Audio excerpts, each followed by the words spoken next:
అందరికీ నమస్కారం. ఈరోజు కథ అజ్ఞాత ప్రేమ ఎపిసోడ్ నెంబర్ 36.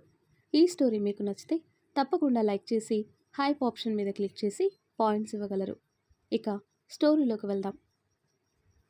ఎవరిని పట్టించుకోకుండా చరచరమని యత్నికి వెళ్తుంటే డాడా అన్న ఈక్షు పిలుపుతో కాళ్ళకి బ్రేకులు పడ్డాయి.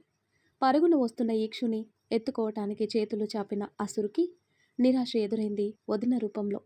యత్నిక్ చేతుల్లో వాళ్ళకముందే అడ్డుకుంది కీర్తి.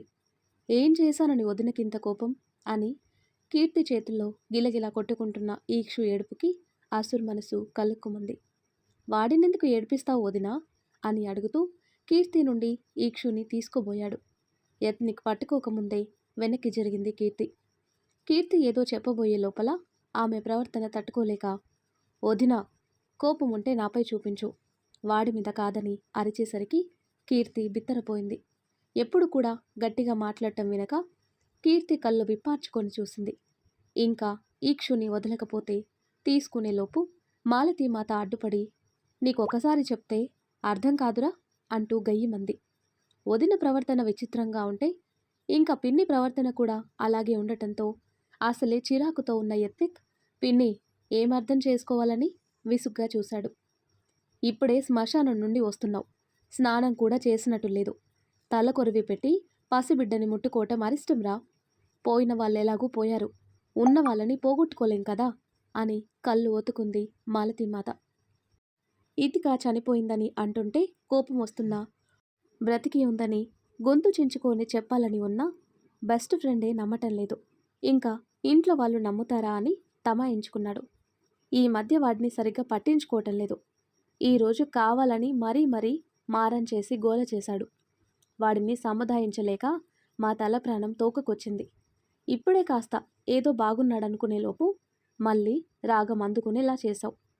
డైరెక్ట్గా ఇంటికే వచ్చావని నీ వాలకం చూసి నేనే కీర్తిని నీ దగ్గరికి రానివద్దన్నా. స్నానం చేసి దేవుడికి దండం పెట్టుకొని వాణ్ణి తీసుకో అని చేసిన పని చెయ్యాల్సిన పని కూడా చెప్పింది. వదిన ప్రవర్తనకి కారణం తెలిసి చూపులో వాడి తగ్గించి కీర్తిని చూశాడు. తన వైపే చూస్తుంటే, సారీ వదినా, ఏదో ఆలోచనలో ఉండి అరిచానని హార్ట్ఫుల్గా చెప్పి బాబుని తీసుకుంటుంటే అత్తయ్య చెప్పింది వినలేదా, స్నానం చేసిరా అని అరిచేసింది. అవసరం లేదులే వదినా అన్నాడు. నీకు పద్ధతులు పాడు లేకుండా పోతుంది, అన్నీ ఇష్టం వచ్చినట్టు చేస్తున్నావు అని మాలతి విరుచుకుపడింది. వాడికి అన్నీ తెలుసు మాలతి, చాలా పెద్దవాడయ్యాడని శరత్ లోపలికొస్తూ వాళ్ళ గొడవ విని కొడుకుని కోపంగా చూసి, వీడు తలకొరివి పెట్టలేదు, ఈక్షుని ఏడిపించకండి అనటంతోనే కీర్తి బిడ్డని వదిలేసింది. వాడు రయ్యిన అసురు గుండెల మీదకి చేరి మెడ చుట్టుకొని భుజం మీద తల పెట్టేశాడు. ఎంత బెంగ పెట్టుకున్నాడో ఏమో, వదిలితే మళ్ళీ దొరకడన్నంత గట్టిగా పట్టుకున్నాడు. తల కొరివి పెట్టలేదా అని బుగ్గలు నొక్కుంటూ ఆశ్చర్యంగా నోరు తెరిచేసింది మాలతి. అందరి పరిస్థితి ఇంచుమించు అలానే ఉంది. అంత ప్రేమున్న మనిషి చనిపోయాక చేయాల్సిన కార్యక్రమాలు చేయలేదంటే విడ్డూరమే కదా. శారద మాలతి కళ్ళతో మాట్లాడుకుంటుంటే కీర్తి కరణ్ పక్కకి చేరితే అల్లిక శిశిర్ ఒకరి ముఖాలొకరు చూసుకున్నారు.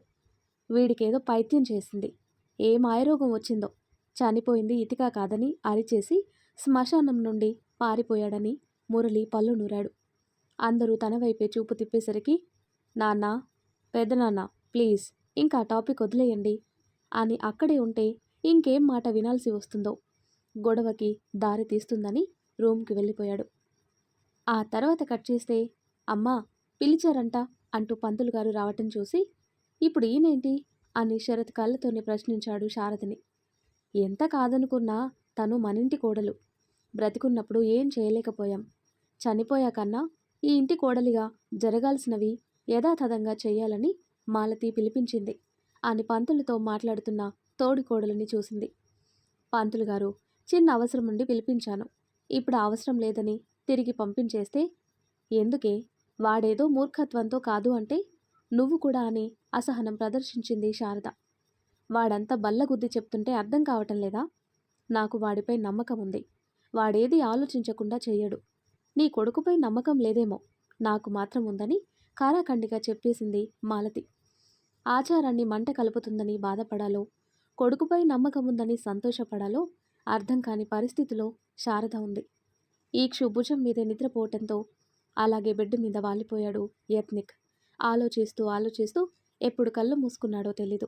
గంట తర్వాత టక్కున కళ్ళు తెరిచి ఏదో గుర్తొచ్చిన వాడిలా ఈక్షుని కీర్తికి అప్పగించి శిశిర్ బైక్ తీసుకుని పాత బస్తీకి పోనిచ్చాడు. వివేక్ సీసీటీవీ ఆపరేటర్ని ఉతికి ఆరేస్తే నాకేం తెలీదని బుకాయించినా నిజం కక్కేశాడు. చివరన వచ్చింది ఇతిక మేడం కాదని, ముసుగులో ఉన్న మనిషి డబ్బు ఆశ చూపి స్పృహలో లేని సాంబమూర్తిని తీసుకెళ్లాడని చెప్పాడు. ఇదే విషయం వివేక్తో షేర్ చేసుకుని దున్నపోతులా అలా ఎలా నిద్రపోయావురా అని పడేసి కుమ్మేశాడు. అప్పటికి నమ్మకపోతే సీసీటీవీ ఫుటేజ్ చూపించాడు. గిర్రున కళ్ళు తిరిగాయి వివేక్కి.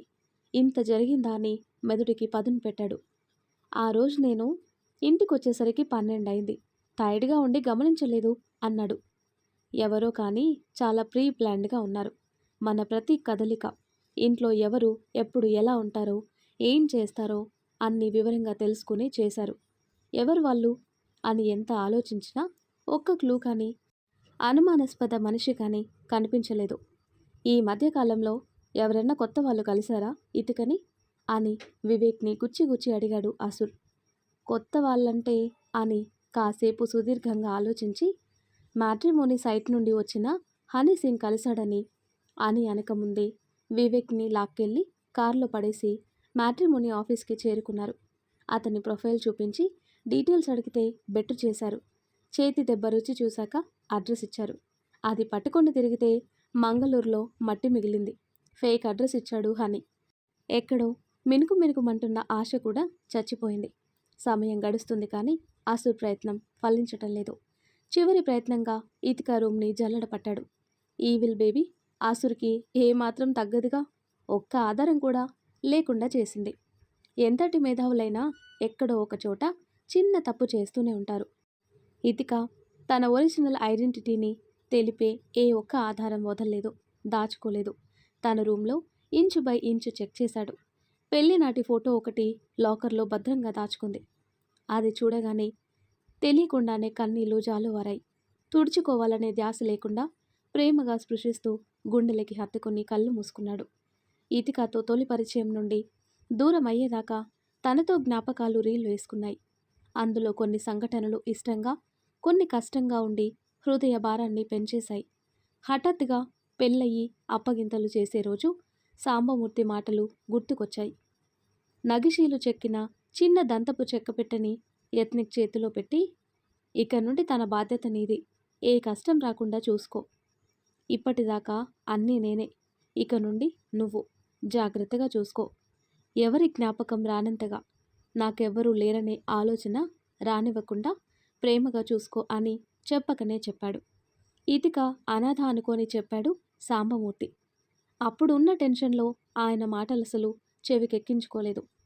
తరచి చూస్తే ఏదో అర్థం ఉన్నట్టు అనిపించి ఆయన ఇచ్చిన బాక్స్ కోసం వెతికాడు. ఎంత చించినా ఎక్కడ పెట్టాడో గుర్తుకు రాలేదు. చీరాకు, కోపం, అసహనం పెరుగుతుండగా అతని కంటపడింది పెళ్లి జరిగిన సంవత్సరం నాటి డైరీ. చకచక పెళ్లి డేట్కి పేజీలు తిప్పేసి చూపులు నిలిపాడు. వెంటనే ఫామ్ హౌస్కి పరుగులు పెట్టించాడు కార్. శిశిర్ ఫారిన్ డెలిగేట్స్కి పార్టీ అరేంజ్ చేశాడక్కడ. వాళ్ళని ఫార్మల్గా నవ్వుతూ విష్ చేసి రూమ్కు వెళ్ళాడు. ఎందుకు వచ్చాడని శిశిర్ అడుగుదామని వెళ్ళినా అప్పటికే డోర్ క్లోజ్ అయితే వీడు మారడని ఉసూరుమంటూ పార్టీలో జాయిన్ అయ్యాడు. లాకర్ నుండి బాక్స్ ఓపెన్ చేయగానే మక్మల్ క్లాత్లో చుట్టిన డాలర్ చైన్ బయటపడింది. డాలర్ డిజైన్ ఎక్కడో చూసినట్టుగా అనిపించి 2 వేళ్లతో నుదురు నొక్కుంటూ కళ్ళు బిగించి మసకగా కనిపిస్తున్న దృశ్యాలకి స్పష్టమైన రూపాన్నివ్వటానికి విశ్వ ప్రయత్నం చేశాడు. టాటూ అని స్ట్రైక్ అయింది. అది ఎక్కడా అని తదేకంగా చూస్తుంటే ఫస్ట్ ఇంటిమేషన్ డే గుర్తుకు వచ్చి మనసు కలుక్కుమంది. ఇతిక రైట్ షోల్డర్ బ్యాక్పై సేమ్ టు సేమ్ డాలర్ మీదున్న డిజైన్ లాంటి టాటూని చూశాడు. కిరీటం 2 వైపులా ఖడ్గాలతో ఉన్న పచ్చబొట్టు. ఆ చైన్ యాంటిక్ పీస్ లాగా అనిపించి తెలిసిన ఆర్కియాలజీ ప్రొఫెసర్ని కలిశాడు. చైన్ చూడగానే 400 సంవత్సరాల నాటిదని చెప్పాడు. దాని డీటెయిల్స్ అడిగితే కొంచెం టైం పడుతుంది, 2 రోజులాగి రమ్మన్నాడు. తనకి టైం లేదని ఫోర్స్ చేయలేకపోయాడు అసుర్. ఆయన ఎంత శాంతంగా ఉంటాడో అంతకంటే మూర్ఖత్వం ఎక్కువ. కాదు, కూడదు, నాకు ఇన్ఫర్మేషన్ ఇప్పుడే కావాలని మంకుపట్టు పడితే మెడ పట్టుకొని బయటికి గెంటేసే రకం. ఆరాటాన్ని ఆవేశాన్ని అణుచుకొని సరేనన్నాడు. ఆ తర్వాత కట్ చేస్తే జైపూర్. సాంబమూర్తికి ప్యాలెస్లో రాయల్ ట్రీట్మెంట్ జరుగుతుంది. గెస్ట్గా కాకుండా కుటుంబ సభ్యుడిగా గౌరవంగా చూస్తున్నారు. రోజంతా తనతో ఉండే కేర్ టేకర్, గంట గంటకి చెక్ చేసే నర్స్, 3 పూటలా చెక్ చేసే డాక్టర్, తిండి తినిపించడానికి మనిషి, బాత్రూమ్కి హెల్ప్కి, గార్డెన్లో తిప్పడానికి, అన్నింటికి రకరకాల మనుషులు టైం టు టైం పని చేసుకుంటూ పోతున్నారు. అన్నీ ఉన్నా కూడా ఏదో బాధ, ఏ లోటు లేకపోయినా ఏదో వెలితి. ఇతిక కోసం కళ్ళు కాయలు కాచేలా ఎదురు చూస్తున్నారు.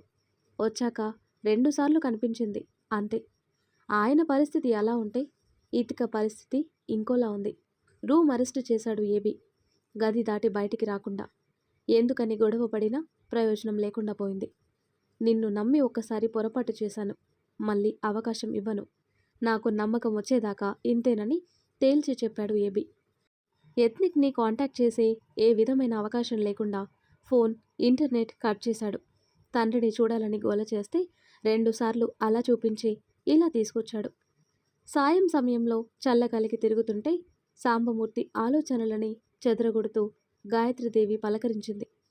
అప్పటిదాకా ఆవిడ కలవలేదు సాంబమూర్తిని. నమస్తే సాంబమూర్తిజీ అని 2 చేతులు జోడించింది. నమస్తే అంటూ చేతులు జోడించటానికి ప్రయత్నించి విఫలమై నవ్వుతో పలకరించాడు. ఆయన అవస్థకి ఆవిడెలా ఫీల్ అవుతున్నా బయటికి మాత్రం చూపించలేదు. గంభీరమైన హావభావం పలికించింది.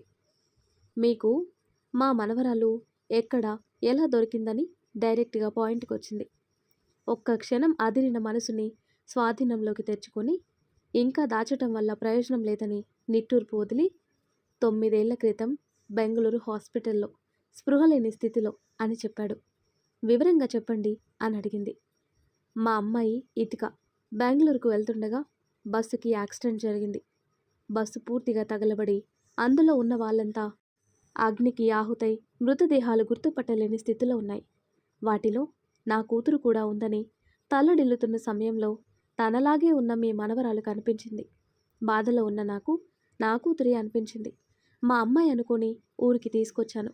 వచ్చాక తెలిసింది నా కూతురు కాదని, ఇంకెవరునని. కళ్ళు తెరవటానికి 4 రోజులు పట్టింది. నా కూతురు పోయిన బాధలో ఉన్న, గాయాలతో ఉన్న మనిషిని ఒంటరిగా వదిలేయలేక చికిత్స చేయించాను. తెలివి వచ్చాక తను మాట్లాడే భాష నాకు అర్థం కాలేదు. వారం తర్వాత లేచి తిరిగే స్థితికి వచ్చింది. అప్పటికి ఇద్దరు వచ్చి రాని మాటలతో, మూగ సైగలతో ఒకరి భావాన్ని ఒకరు అర్థం చేసుకునే స్థితికి వచ్చాం. తను వెళ్ళిపోతానంటే బాధ కలిగినా ఆపలేదు. నా బిడ్డ కాదుగా అని సరిపెట్టుకున్నాను. 4 రోజుల తర్వాత కూతురు పోయిన బాధ నుండి తేరుకొని కర్మ చెయ్యాలని అనుకుంటూ ఉంటే మళ్ళీ నా గడప తొక్కింది మీ మనవరాలు. ఎందుకొచ్చావని ప్రశ్నిస్తే నేను మీతో ఉండొచ్చా అని అడిగింది. అర్థం కాని స్థితిలో ఉంటే నా వాళ్ళు ఎవరూ లేరు, నేను ఒంటరిదాన్ని, నాకు ఆశ్రయం ఇస్తారా అంది. ఎవరూ లేరనేసరికి మెత్తబడ్డాను.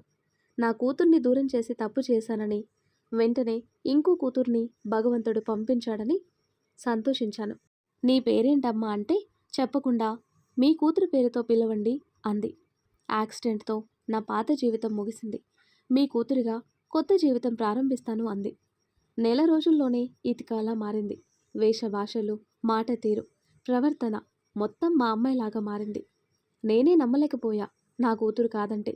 ఇదెలా సాధ్యమో నాకు అర్థం కాలేదు. అప్పటి నుండి తను నా కూతురు కాదనే విషయం మనసు పొరల నుండి తీసేశాను అని క్లుప్తంగా చెప్పాడు సాంబమూర్తి. ఎందుకిలా చేశావు విధు అని మనసు మండించుకొని వెళ్ళిపోయింది గాయత్రీదేవి.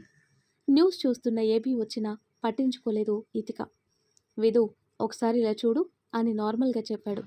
కంగుమని మోగే కంఠం చాలా మార్దవంగా ఉంటే కోపాన్ని పక్కన పెట్టి తల మాత్రమే తిప్పింది. తండ్రితో ఏబీ కనిపించి రిమోట్ విసిరేసి 2 అంగల్లో ఆయన ముందు సజ్జల నయనాలతో నిలిచింది ఇతిక. నాన్నా అంటూ ఆర్తిగా చేతులని ముద్దు పెట్టుకుంటే నాకంత అర్హత లేదేమో రాణీసా అనేసరికి నిరుత్తురాలైంది.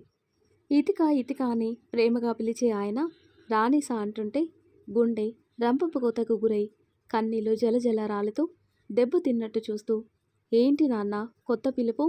నేనెప్పటికీ మీ కూతురు ఇతికానే అని కన్నీళ్ళకి స్వేచ్ఛనిచ్చింది. మరెలా పిలవాలి?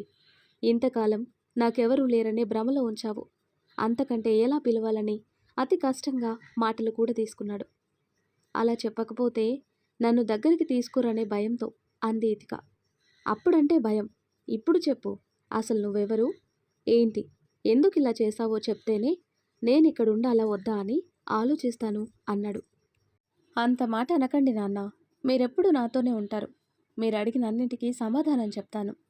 జైపూర్ రాయల్ ఫ్యామిలీస్లో ఒకటైన రాయ్చంద్ వంశానికి చెందిన బహదూర్ రాయ్చంద్, మృణాలిని రాయ్చంద్ దంపతుల ఒక్కగానొక్క కూతురు విద్మహిని. దాది గాయత్రీదేవికి నేను సాధారణ అమ్మాయిలా మెలగటం నచ్చక రాజరికపు లక్షణాలని అలవర్చుకోవాలని చాలా కఠినంగా ఉండేది. ప్యాలెస్ బయటికి వెళ్ళనిచ్చేది కాదు. మామూలు పిల్లలతో స్నేహం చేయకూడదు అని ప్రతి దానికి రిస్ట్రిక్షన్స్ పెట్టేది. అమ్మ నాన్నలు నా ఇష్టానికి విలువిచ్చేవారు. దాది కళ్ళు కప్పి ఆనందితో చెట్టాపట్టాలేసుకుని తిరిగేదాన్ని. బాడీగార్డ్ ఏబీకి తెలిసినా కళ్ళు కప్పి పారిపోయేదాన్ని అని నువ్వనుకుంటావు. నేను కాదు. నేనే చూసి చూడనట్టు ఉండేవాడినని సాంబమూర్తి వెనుక నిల్చున్న ఏబీ అనేసరికి కళ్ళు విశాలించేసి ఆశ్చర్యంగా చూసింది ఇతిక. చిన్నగా నవ్వుతూ చిన్న చిన్న సరదాలకి సంతోషాలకి దూరం కాకూడదని దారిచ్చి నీ వెనకే ఉండేవాడిని అని అసలు విషయం బయటపెట్టాడు ఏబీ. అనుకున్నా ఇలా చేసుంటావని. నా సందడిలో పట్టించుకోలేదు. ఎప్పుడూ తోకలా వెనకే తిరిగావన్నమాట అని చిరుకోపం రువ్వింది. తప్పదు విధు. దాదీసా బాధ్యత అప్పగించాక జాగ్రత్తగా ఉండాలి కదా అన్నాడు ఏబీ. వాళ్ళిద్దరి కీచులాటలు విని సాంబమూర్తి పెదవులపై చిరునవ్వు విసిరింది. ఇద్దరి మధ్య ఏదో అనుబంధం ఉందని కొన్ని క్షణాల్లోనే పసిగట్టాడు. వీధు చేసిన అల్లరి పనులు, చిలిపి గొడవలు అన్నీ ఏకరువు పెడుతూ ఒక్కసారిగా ఏబీ గొంతు గంభీరంగా మారింది. ఆ రోజు కనుక నీ మాట వినకుండా వెనక్కి వచ్చుంటే ఇంత గందరగోళం జరిగేది కాదు, ఎడబాటు వచ్చేది కాదు అని సీరియస్ అయ్యాడు. ఏం జరిగింది అని బ్రుకుటి ముడిచాడు సాంబమూర్తి. ఇతిక నోరు విప్పే లోపల నే చెప్తాను అంటూ హ్యాండ్ రైజ్ చేస్తూ వచ్చి దివాన్ మీద సెటిల్ అయ్యాడు హనీ. ఏంటి చెప్పనా అని కళ్ళెగరేశాడు ఇతికాని పాయింట్ చేస్తూ. ఆలస్యం ఎందుకు, చెప్పరా అని యాపిల్ విసిరింది. క్యాచ్ చేయలేక జస్ట్ మిస్ అని పెదవి విరిచి ఇంటర్ రిజల్ట్స్ వచ్చాక హయ్యర్ స్టడీస్కి లండన్ వెళ్ళే గ్యాప్లో ఈ యువరానికి పిచ్చి కోరిక పుట్టింది. ఒంటరిగా దేశయానం చేయాలని. యువరాణిగా కాకుండా సాధారణ అమ్మాయిలా. దాని ఫలితమే ఏబీకి విధుకి గొడవ. ఎంత చెప్పినా వినలేదని నిరాహార దీక్ష చేసి తన మాట వినేలా చేసుకుంది. ఏబీ కష్టంగా ఒప్పుకున్నా విధుకి తెలియకుండా ఫాలో అవ్వాలని అనుకున్నాడు. ఈ రాక్షసి ఇలాందేందో చేస్తాడని ముందే ఊహించి నా వెనకే రాకూడదని, వేరే వాళ్ళని పంపించవద్దని తన మీద ప్రామిస్ చేసుకుని ఏబీ చేతులు కట్టేసింది. ఎప్పుడు ఎక్కడ ఎలా ఉంటున్నావో అప్డేట్ ఇస్తేనే పర్మిషన్ ఇస్తానన్నాడు. అన్నింటికీ గట్టిగా తలూపి బయలుదేరింది. వారం దాకా తనెక్కడ ఉంది తెలుస్తూనే ఉంది. 8వ రోజు సడన్గా కమ్యూనికేషన్ కట్ అయింది. ఏం జరిగిందని మేం వెళ్తూనే అక్కడ మా మనుషులని రంగంలోకి దించాం. బెంగళూరుకు రీచ్ కాకముందే బ్యాడ్ న్యూస్ మా చెవిన పడింది. విధు ప్రయాణిస్తున్న కారు యాక్సిడెంట్కి గురై చనిపోయిందని. మౌనంగా వింటున్న సాంబమూర్తి, మా అమ్మాయి ప్రయాణిస్తున్న బస్సుకి యాక్సిడెంట్ చేసిన కారు విధు ప్రయాణిస్తున్న కారా అని ప్రశ్నించాడు. అవునండి, అదే జరిగింది.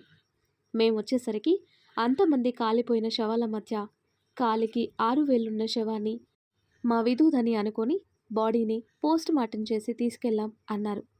ఎందుకంత హడావిడి? కొంచెం జాగ్రత్తగా పరిశీలించి ఉంటే విధు మీకు దొరికేదేమో అని సాంబమూర్తి అనగానే ముగ్గురి మొహాలు వివర్ణమయ్యాయి. ఏమైందని నొసలు చిట్లించాడు. నా కోసం వెతికేవాళ్ళే భయంకరమైన వార్త వినకపోయుంటే అని ఇతిక గట్టిగా కళ్ళు మూసుకుని, వీళ్ళు నా కోసం బయలుదేరిన సమయంలో మా అమ్మ నాన్న యాక్సిడెంట్లో చనిపోయారు అనే న్యూస్ అందటం వల్ల వాళ్ళ మైండ్ పనిచేయలేదు అని చెప్పింది. మూసి ఉన్న కళ్ళ మాటు నుండి కన్నీరు స్వేచ్ఛగా ఉబికి వచ్చింది. బిడ్డ కంటనీరుని చూడలేని పితృహృదయం తల్లడిల్లింది. ఏడవకు తల్లి, ఏడవకు, అంతా విధిరాత, ఎవరం ఆపలేము అంటూ పట్టులేని చేతులతో ఓదార్చాలని చూశాడు. ఆయన స్పర్శతో, మాటతో తెప్పరిల్లి ఆ న్యూస్‌తో వాళ్ళ మైండ్ పనిచేయక కాలికి 6 వేళ్లున్న ఆడమనిషి నేనే అనుకుని పోస్ట్ మార్టం చేసి తీసుకెళ్లారు. వాళ్ళు బాధలో హడావిడి పడ్డారు. మరి నువ్వు 4 రోజులు ఎక్కడికెళ్ళావు? మీ ఇంటికి వెళ్ళలేదా అని సాంబమూర్తి అడిగిన దానికి హనీ, ఏబీ కోరస్‌గా జైపూర్ వచ్చావా అని షాకింగ్ ఎక్స్‌ప్రెషన్ ఇచ్చారు. ఇద్దరి గొంతులు నిశ్శబ్దంగా ఉన్న గదిలో రీసౌండ్ వచ్చేలా చేసింది.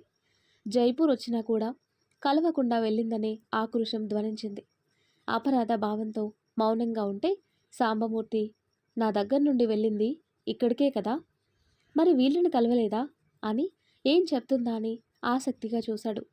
ఇక్కడికే వచ్చాను నాన్న, అమ్మా నాన్న చనిపోయారని గుండె పగిలింది. ఆ బాధలో విచక్షణ మరిచి బయట పడేదాన్ని. కానీ మాకు జరిగిన ప్రమాదాలు పొరపాటున జరగలేదని, ప్రీ ప్లాన్డ్ అని తెలిసి ఎవరు చేశారో ఎందుకు చేశారో తెలిసాక వాళ్ళ కోరిక తీరాలని వెనుతిరిగి వచ్చాను. విధు ఏం చెప్తుందో ఏబికి అర్థమై కళ్ళు బాధతో కళ్ళు బిగించాడు. నీకంతా తెలుసా? ప్రశ్నిస్తున్నట్టు ఉన్న ఏబి చూపులకి ఇతిక మౌనం నిజమని తెలియటంతో గుండె మండి కళ్ళు ఎరుపు రంగులోకి, వీలైతే అక్కడికక్కడే ప్రాణాలు వదిలేయనంత అసహ్యం కలిగింది అతనికి. విధు, ఇదంతా వాళ్ళ కోసం చేశావా అని గాయత్రీదేవి మనసుని బాయిల్ చేసుకుని బీపీ మీటర్ పెంచేసింది. విధుతో అటో ఇటో తేల్చుకోవాలని రూమ్కి వచ్చి ముగ్గురి మధ్య సీరియస్ మ్యాటర్ రన్ అవుతూ ఉంటే వెనక్కి వెళ్ళేంతలో జైపూర్ వచ్చావా అన్న మాటకి అలాగే నించుండిపోయింది. హనీకి మాత్రం అర్థం కాక, ఏంటే వచ్చావా మళ్ళీ వెళ్ళావా అని కోపంగా కొట్టేశాడు. సాంబమూర్తికి కోపం వచ్చి హనీ అని అరిచాడు. ఏదో ఆవేశంలో కొట్టాడు కానీ ఆయన అరుపుకి తెప్పరిల్లి సారీ అని తలదించుకున్నాడు. ఇంతవరకు ఎప్పుడు చేయి చేసుకుని సాంబమూర్తి ప్రాణం గిలగిలలాడింది. అంతలోనే తన బిడ్డ కాదుగా, కొట్టేంత చనువు ఉందంటే హనీ నీకు ఏమవుతాడనే అనుమానం రావటంతోనే అడిగేశాడు. మా నాన్న ఒక్కగానొక్క చెల్లెలు కొడుకు హర్మన్ సింగ్ అని చెప్పింది. అంటే భావనా? అవునన్నా. ఇంతమంది ఇన్ని బంధాలుండి ఎందుకమ్మా వనవాసం చేశావు? పట్టు పరుపులపై పడుకునే నువ్వు కటిక నేలని ఆశ్రయించావు. కాళ్ళ కింద పెట్టకుండా చూసుకునే మనుషులను వదిలేసి కాలినడకన నడిపించినా నా దగ్గర ఎందుకు ఉండిపోయావు అని ఆవేదనగా పలికాడు. విలాసవంతమైన జీవితాన్ని వదిలేసి సాధారణ జీవితం గడిపిందనే బాధ ఆయన్ని నిలువనీయలేదు. మా విధు అనుకుంటే ఏదైనా చేస్తుంది మాస్టరు. కఠినమైన రాజయోగ ఉపాసన చేసింది. ఏ ఫీలింగ్స్ అయినా కంట్రోల్ చేసుకునే మానసిక ధైర్యం తన సొంతం. ఆ టెస్టులో నేను కూడా ఫెయిల్ అయ్యా. తను మాత్రం 15 ఏళ్లకే పట్టు సాధించింది. ఒక్కసారి అనుకుని మొదలు పెడితే సాధించేదాకా వదలదు అని ఏబి గర్వంగా చెప్పుకున్నాడు. సాంబమూర్తికి అదే నిజమనిపించింది. లేకపోతే భాష రాదు, ప్రాంతం తనది కాదు. ఆయన నెల రోజుల్లో ఎవ్వరూ కూడా అనుమానపడనంతగా ఇతిగాల మారటం ఎవరికీ సాధ్యం కాదు. ఊరి వాళ్ళే కాదు, కన్న తల్లులా పెంచిన సరళ కూడా గుర్తుపట్టలేదు. విద్మహీ నుండి ఇతికగా మారావు, బాగానే ఉంది. మరి ఆ సూరజ్తో పెళ్ళేంటి అని హనీ కొరకొర చూశాడు. ఎప్పుడైతే ఇతిక రూపంలోకి వెళ్ళానో అప్పుడే విద్మహిని చంపేశాను. సంగీతం మాస్టర్ కూతురుగా మనసు మెదడుని మార్చుకున్నా. తన అలవాట్లు, అభిరుచులు, వేష భాష, కోరికలు, ఆశలు అన్నీ తనలాగే మారాను. లైక్ పరకాయ ప్రవేశం అంటారే అలా. ఆ ప్రాసెస్లో నేను ఒక ప్రిన్సెస్ అనే విషయం మనసు అట్టడుగు పొరలోకి చేరింది. చదువు, పెళ్ళి అన్నీ ఇతిక ఉంటే ఏం చేస్తుందో అలానే చేశాను అంది.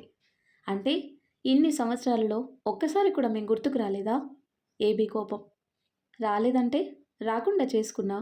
ఈ జీవితాన్ని పూర్తిగా మరిచి ఇతికలా మారాను అనటానికి ఫెమేఫోబియా ఒకటి చాలనుకుంటా. భయానికే భయం. ఇప్పుడు అనిపిస్తుంది అసలెలా అంతలా భయపడేదాన్ని అని. చిన్నగా నవ్వింది. అంతలా నా కూతురిలాగా మారిన దానివి మళ్ళీ ఎందుకు రానిలా మారావు? ఇలా వచ్చేదానివి డైవర్స్ తీసుకున్నాక నేనున్నానో లేనో పరిస్థితిలో ఇక్కడికే వచ్చేయకూడదు, సుఖంగా సంతోషంగా ఉండేదానివి అని పూడుకుపోయిన గొంతుతో అడిగాడు సాంబమూర్తి. మారకుండా ఉంటే బావుండు. పితృస్వార్థం ఆయనది. అంతలోనే సంతోషంగా ఉండేది కదా అనే ఆలోచన. రెండు విరుద్ధ భావాల మధ్య నలిగిపోయాడు సాంబమూర్తి. చెప్పాను కదా నాన్న, ఇతికలా నేను మారానని. నాకసలు ఆలోచనే రాలేదు. మీరు కనిపించకుండా పోయినప్పుడు నాకు సంబంధించిన ఎవరన్నా తారసపడుంటే నాలో అణచిన రూపం బయటపడేదేమో. నా అదృష్టం అలాంటి వాళ్ళు తారసపడలేదు. ఇప్పటికీ నేను ఇతికలా ఉండేదాన్ని. వీడు కనుక నా ముందుకి రాకపోయుంటే అని కళ్ళు హనీ వైపు తిప్పింది. మేం కనుక కొంచెం కాన్సంట్రేషన్ చేసుంటే మా కంట పడేదానివేమో. మామీలతో పాటు నువ్వు కూడా చనిపోవటంతో మేం పూర్తిగా ఆఫ్ మైండ్ అయ్యాం అన్నారు. నేను స్టడీస్ వంకతో లండన్ వెళ్ళిపోతే ఏబీ నీ కోరిక తీర్చడానికి ఐపీఎస్ అవ్వాలని పంతం పట్టాడు. అలా ఏళ్ళు గడిచాక తను ఐపీఎస్ ఆఫీసర్గా దాది పోరు పడలేక నేను జైపూర్లో అడుగుపెట్టాం. అప్పుడే దాది పెళ్లి చేసుకోమని గోల పెట్టింది. పోరు పడలేక మ్యాట్రిమోని సైట్ చూస్తుండగా నీ ప్రొఫైల్ కనబడింది. నిన్ను చూడగానే షాక్. నీ గురించి ఆరా తీసా. ఎక్కడ విధులాగా కనబడక తెలుసుకుందామని ఫేక్ ప్రొఫైల్తో నీ ముందుకొచ్చాను. ఫస్ట్ నేను చెక్ చేసింది నీ కాలివేళ్ళు 6 లేవు. నువ్వు కాదని ఎంత ఫిక్స్ అవుదామనుకున్నా నా మనసు నీ చుట్టూనే తిరిగింది. అప్పుడే నీ పిక్స్ ఫ్యాషన్ వరల్డ్లో చూసి నువ్వేనని కన్ఫర్మ్ అయింది. ఎలారా అంది ఇతిక. రాయల్ టాటూ అని ఫోన్లో సెర్చ్ చేసి ర్యాప్ వాక్లో పార్టిసిపేట్ చేసిన పిక్, స్లీవ్లెస్ లాంగ్ ఫ్రాక్లో మోడల్స్తో దిగిన ఫోటో చూపించి కిల్లింగ్ స్మైల్ ఇచ్చాడు. ఇలా దొరికానా అని తల కొట్టుకుంది. ఇదంతా కాదనుకొని ఇతిక అలా మారిన దానివి మళ్ళీ ఇప్పుడెందుకు వచ్చావు అని నిలదీశాడు సాంబమూర్తి. ఆయన బాధంతా ఎథ్నిక్ ఫ్యామిలీ గురించే. మాట ఇచ్చి తీర్చలేకపోతున్నానని. 4 రోజుల్లో పెళ్లి పెట్టుకుని పిల్ల పాపలతో సంతోషంగా ఉంటుందని కలలు కంటే ఈ విధంగా జరగటం చాలా బాధగా ఉంది. నేనేది జరగాలని నా ఐడెంటిటీ వదిలేశానో అది జరగక మా ఉనికే లేకుండా పోతుంటే భరించలేక విద్మహిగా మారానని ఏబిని షార్పుగా చూసింది. ఇదంతా నీ వల్లేనని. వీధు చూపులకి అర్థం తెలిసి గంభీరంగా మారాడు ఏబి. ఆ తర్వాత కట్ చేస్తే హైదరాబాద్. ప్రొఫెసర్ మెసేజ్కి వాయువేగంతో ఆయన ముందు వాలాడు అసుర్. 2 రోజులు 2 యుగాలుగా గడిచింది. ఖాళీగా ఉండకుండా చిన్న అనుమానం వచ్చినా చెక్ చేస్తూ వచ్చాడు. ముఖ్యంగా ప్రియాపై డౌట్ రావడంతో చెక్ చేశాడు. జైల్లో ఉంది. సూరజ్ వాడిని పేపర్ని చేసి మూటాముళ్లతో ఇండియా వచ్చేలా చేసి తన కంపెనీలోనే పని చేసేలా స్కెచ్ వేశాడు. ఇప్పుడు వాడు చచ్చిన పాముతో సమానం. ఊ అనలేడు, ఆ అనలేడు. ఏమన్నా అంటే 4 వేళ్ళు నోట్లోకి వెళ్ళవు కదా. ఆ భయంతోనే కుక్కిన పేనులా పడున్నాడు. ఇంకా ధీరజ్ సంగతి సరే లేచి నిలబడటానికే నెలలు పట్టేలా ఉంది. ఎథ్నిక్ని చూడగానే కమాన్ మై బాయ్ అని నవ్వుతూ పలకరించి లాకెట్ చేతిలోకి తీసుకుని ఇదెక్కడిది అని ఇంట్రాగేషన్ స్టార్ట్ చేశాడు. నా వైఫ్ది అన్నాడు. వాట్? రాయచంద్ ఫ్యామిలీకి చెందిన అమ్మాయి నీ వైఫ్? హో గుడ్. నార్త్ సౌత్ మిక్స్ అయ్యారా అన్నాడు. అతను చెప్పేది ఏది అర్థం కాక ఏమంటున్నారు ప్రొఫెసర్ అని బ్రుకుటి ముడిచాడు. మీ వైఫ్ రాజస్థాన్ రాయల్ ఫ్యామిలీకి చెందిన అమ్మాయి అనగానే ఎథ్నిక్ మైండ్ బ్లాంక్ అయింది. మరి ఆ తర్వాత ఏం జరుగుతుందో నెక్స్ట్ వీడియోలో తెలుసుకుందాం. ఎంతో ఇంట్రెస్టింగ్గా ఉండే ఈ స్టోరీ నెక్స్ట్ పార్ట్స్ కోసం ఈ వీడియో లైక్ చేసి మన ఛానల్ని తప్పకుండా సబ్స్క్రైబ్ చేయండి. Thanks for watching.